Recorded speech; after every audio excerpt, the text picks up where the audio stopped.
Well, so excited that you're here. Welcome to the Women of the Future interview series, a project aimed at showcasing and celebrating the top female changemakers in Web3 and the Metaverse using emerging technologies as a force for good in the real world.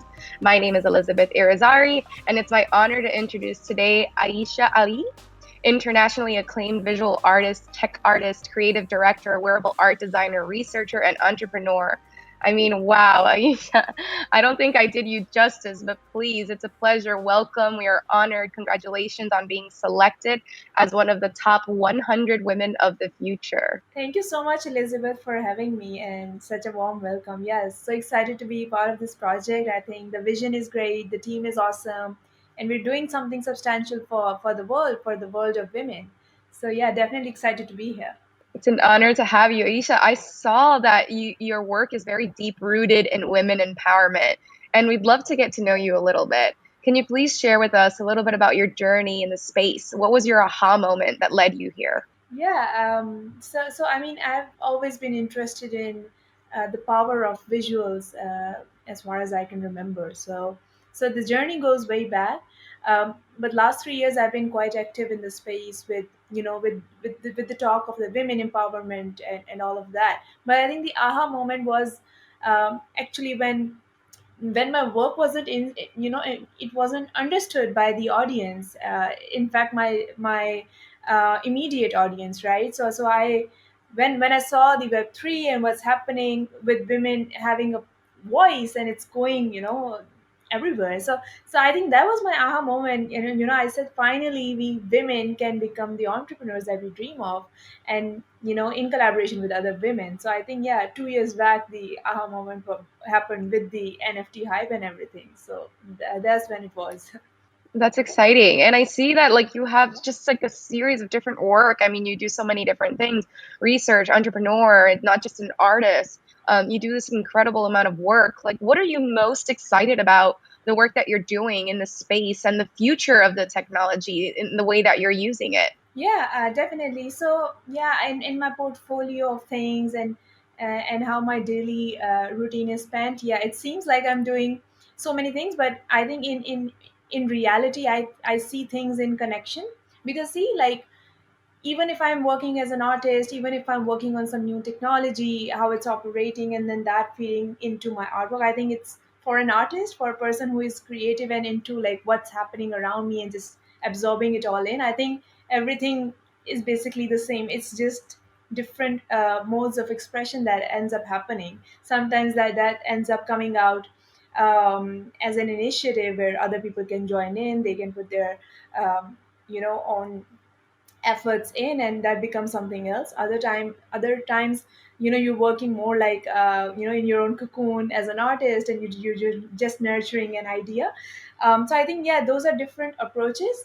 And yes, you have to wear different hats, because one day you have to be entrepreneur mode, the other day maybe you'll have to work your own series of artworks as in for your shows and whatever. So I think those are just different hats. But at the end of the day, I'm still interested in working with the latest technology and making sure that women are part of it. I collaborate with more and more women, and the work itself, it's about empowering women in new ways, especially from cultures and indigenous societies, indigenous areas, the stories that are unheard of. So I like talking about them in innovative ways through new technology. So I think that's the crux of everything that I do. So that's how I see the things. It's beautiful. I've seen some of your work. It's so exciting. And I see that you use some AI in some of the work that you do. And so I'm curious, like, what are you excited about within Web3 and the metaverse? How are you going to implement that in the space? And what about the metaverse right now is exciting to you? Yeah, so I mean, AI and machine learning, with its advent, it has just brought a lot of different avenues which were previously unexplored. And this is not just art. I think it's going to influence every single industry out there. And even art, previously it was seen in a bubble. Art was something that was for people who can afford art, who can afford to see art, who can afford to buy art and just put it in their houses for beauty. But now the definition of art has changed. Like, it's now empowering the artist of tomorrow. The entire businesses are being built around it. And metaverse, if it wasn't for the 3D artists, if it weren't for the people who are actually researching behind new ways to put blockchain along with the data collection and then machine learning becoming part of it, like, it sounds too complicated. But yes, I think so many different initiatives have now taken upon themselves to find new areas of joining hands with the artists. So I think this is the most exciting part, because previously, like I said, art was just another field. But these days, like, artists are the stars of each metaverse projects. They're being highlighted. They talk about their unique perspectives that they're bringing into the metaverse, and how their metaverse is kind of very conscious. So it's not just a metaverse with 3D images. Like, we actually have the opportunity as an artist to basically create those immersive worlds, not just in 2D flat images, but 3D environments that are consciously built and consciously taken care of. So I think, yes, there are a lot of topics that we can talk about, from mental health to women empowerment to, I mean, creating labs within the metaverse. That's one idea that I'm working on, like space labs that we can build in the metaverse, and that can connect with the outer space. So, stuff like that. These things are in connection. Another person might say that, oh, women empowerment is not related with the space lab, but I would say that this is so related, because previously engineers, women, when we talk about women as space scientists, women as astronauts, women as engineers, those careers for women were hard to adopt. But with web3, now they get to reach beyond that. So even with my work going to it recently went to space in ISS, right? So that's the core idea of it, that if we're sending art, if we're sending music and you know scientific experiments to space, the idea is to give off this message that now, with through AI, through the link with the actual space, women get to reach places where they couldn't before, right? So that's the underlying message of it, that now women can do that because of the web3. Absolutely, and I love that, and I'm very aligned with that. I love the most about the technology and about Web3 is that it presents an opportunity, and that's what I'm hearing you say. It presents an opportunity not just to make it more tech, right, more tech forward, but also to solve for current issues that we're facing today, and especially create a space where women can be a part of creation, can be a part of the innovation and the way that we interact with the technology. And so that's like that for me is like 100% why I'm in this space and this kind of support that I do to be around this space and to support women and elevate them, because I do truly think that we will create more empathy and we will create more cultural diversity in this space, and I think we need that. And, Yeah. the technology continues to evolve. We're learning to use it in different ways. We're learning to redefine what NFTs are from day one that it was announced to like a year ago to today. It continues to evolve in the way it presents itself in the space and how we interact with it. What would you say are like some of the kind of more challenging things that you've experienced along the way trying to leverage this technology? Yeah, no, this is actually a great question, Elizabeth, because I mean, with more and more advancements that we see, like every day there's new technology, it's so hard to keep up. But I think finally women are, getting involved with all kinds of tech. So I think that's the most exciting things out of it. But yes, it's a challenge in itself, because again, women take a bit of more time, kind of adapting to the same technology, just because our mainstream media, just because our mainstream environments have always pushed men more. They have liked them in the leadership positions more, and that's just how the system was. But it's an ongoing challenge. But yes, where there is a challenge, there is a possibility to make it better, to become an example there, right? So I think, yes, it's an ongoing challenge to be up to date, I would say. And again, it's when you're doing so many things, like being a creator, being an entrepreneur, managing your own team, sometimes you have to sacrifice one thing for the other. So I think, like, with my current initiative that I'm doing with Meta Visionaries, for example, we're working on such a huge idea, with the space, the actual space, sending stuff to the space, again linking it back to the meta and talking about education of the world, the accessibility for everyone, accessibility to learn art, accessibility to learn innovation for everyone. So when you talk about such huge ideas, yeah, I mean, it's quite natural to feel that your own little practice of visuals is maybe too small. Maybe it doesn't have that impact. It's quite natural to, I think, feel that. But again, it's about the balance. So the challenge is to balance and to prioritize what's more important today for you, and maybe that definition can change tomorrow. So I think for me personally, that's a that's a hard thing to kind of balance between my personal practice as an artist, because I love making visuals. I can sit in my studio with my little setup, and my mannequins, my easels all day, and I can be creating. But obviously, because of these initiatives, which I, to be honest, love with the team, so I have to pick and choose, what do I want. So that's the challenge for me. Absolutely. Time is always a challenge, of course. And, I love hearing your story. And there's so many women that, are going to feel such wonderful things from this project when they get to open that book and they will see 100 women that are a part of this future. That is so exciting. And I think that is so motivational. What kind of piece of advice would you share with these women who are curious about this space but maybe haven't made the plunge, or are in the space but don't feel like they could stay and be in a leadership role? So what kind of advice would you offer them? Yeah, I think my advice would be that, you know learn to ask more, for women, because women, they have such amazing visions. They don't lack anywhere. I think it's just because women kind of settle with the less. Men have always been, they always had the tendency to ask more, what they actually deserve. So I think it's about time, and Web3 again provides the perfect opportunity, the perfect transparency, the more options for monetization, thanks to the decentralization that we're having, and DAO structure. So hopefully that will work out, because we're still learning to adapt to the system. But I think women should, they should pace up, and they should basically take the leadership role and then learn. So one way of doing that is either you learn first and then you do it. The second way, how I did it, how I am where I am today, it's because I was confident enough to say yes, and then learn along the way. And it wasn't easy, right? Because every day you have to do things that you don't find an example of, you don't see other women doing it. So how do you find the courage to be the first person, right? So if your artwork is today in space, it didn't just happen just like that. You had to convince a lot of people, you had to make your point come across, that why is this important, right? So I would say, like, let's just have more courage. And I'm sure there are not just 100 women, there are thousands of more women who are doing splendid job. It's just that they're not coming up front. So this is what I would say to them. Wow, Isha, thank you for that. Courage is such a wonderful, beautiful word. It's so important to have courage in this space, especially as women, when, like you said, there are sometimes we don't know if there are other pioneers. It's typically not always reflected. And so that's what I love about this project, is that we have the opportunity to physically see something and be excited about these women that are already in the space. There are probably tons of women that we don't know about in this space.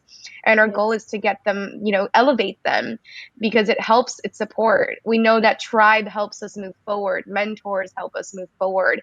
And so I love that you chose courage, because sometimes even if you can't see them, you need to have the courage to move forward, especially when you're dealing with this new phase of technology, this new evolution.